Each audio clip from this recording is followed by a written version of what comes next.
नमस्कार, recovery news India में आपका स्वागत है। बड़ौदा से बड़ी खबर। गुजरात एटीएस की जांच के जैश ए मोहम्मद से जुड़े संदिग्ध को नेटवर्क की जरिया बड़ौदा तक पहुंची है। जांच के दौरान एटीएस ने पहले गिरफ्तार किए गए संदिग्धों के साथ शहर की सयाजीगंज इलाके में और एम्बेसडर होटल में पूछताछ की। अधिकारियों के अनुसार सोशल मीडिया के जरिए कट्टरवादी विचारधारा फैलाने और भर्ती से जुड़े पहलुओं को भी जांच की जा रही है। होटल प्रबंधन ने स्पष्ट किया है कि वो आरोपियों को पहचानते नहीं थे। एटीएस मामले के आगे की सबूत जुटाने में जुटी है। आगे के समाचार आपकी स्क्रीन पर। ऐसे ही समाचार को देखने के लिए हमारे रिकवरी न्यूज़ इंडिया को सब्सक्राइब करना ना भूलें। धन्यवाद। આપણું શું બરાબર એવું કંઈ છે ને, અહીંથી કંઈ મળ્યું નથી. એવું બહુ 5-6 મહિના પહેલાં એક છોકરો અહીંયા જોબ કરતો હતો. એ કહે છે કે મને કંઈ ખબર નથી, એ યાદ નથી. 5-6 મહિના પહેલાંની વાત છે. એટલે ત્યાં આગળ શું છે કે એક જે છોકરો છે ને જેને લઈને આવ્યા હતા એટીએસની ટીમ, એ કે અહીંયા હું ખાલી અડધો કે 15 મિનિટ કોઈક ફ્રેશ થયો છે સર્વર રૂમ પર, તરત નીકળી ગયો છું કે હું.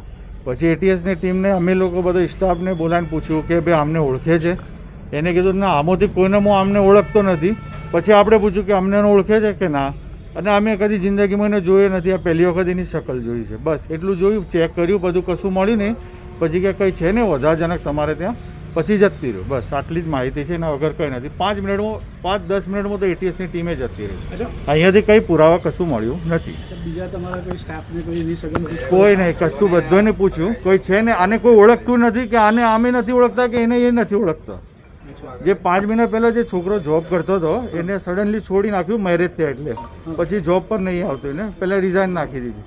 બસ એ એમ કહે છે કે આનાથી હું પહેલાં ખાલી મને ફોન કર્યો તો મને 5 મિનિટ માટે ખાલી ફ્રેશ થઈને નીકળી ગયો હતો. 5-10 મિનિટ કે વધારે. બસ એનાથી વધારે કશું મળ્યું નથી અને કોઈ એવું પુરાવા નક્કર મળ્યા નથી. બિલકુલ સહકાર આપ્યો, આપણને કશું નથી પૂછ્યું. ખાલી એને પૂછ્યું કે ભાઈ આમને કોને ઓળખે છે, તો એને ના કીધું કે ભાઈ આમાંથી કોઈને હું ઓળખતો નથી અને આપણે સ્ટાફને અમે ઓળખતા નથી. બસ એ 5 મહિના પહેલાં કોઈ છોકરો હશે, એ પહેલાં જોબ કરતો હશે, પણ એને 5 મહિના પહેલાં મેરેજ થયા એટલે છોડી નાખ્યું. બસ એટલું હતું કે એરિયો. પછી એને એમ કીધું કે ભાઈ 5 મિનિટ માટે ફ્રેશ થઈને નીકળી ગયેલો છું. બસ, અને એને કબૂલ્યું કે મેં એ સાહેબ ત્યાં બાગળ ગામનો હતો કે હવે એના આજુબાજુના ગામનો હતો, પણ બાગળ ગામ સંભળાય છે કે ત્યાંનો છે. હું બરોડાનો છું. સફવાનભાઈ. ઠીક છે.